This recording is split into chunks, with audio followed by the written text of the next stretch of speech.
Siku ya leo tunakumbuka wale wameumia na kutuaga kuhusiana na ajali za aina mbalimbali katika barabara zetu, na kutokana na mpango wa kera tukaja hapa town kuhamasisha watu kuhusu usalama barabarani.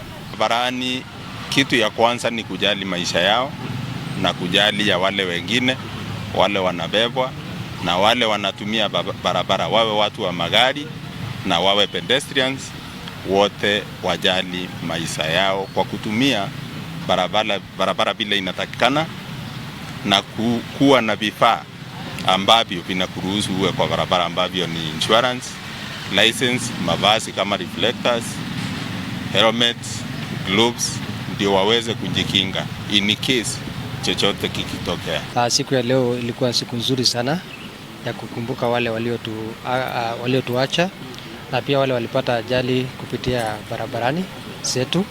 Na siku ya leo ilikuwa ni kuhimiza watu wote ili tupate kuwa waangalifu kila wakati tunapotumia barabarani zetu, kuangalia usalama.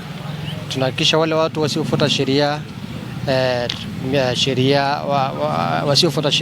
wanachukuliwa hatua kali ya kisheria.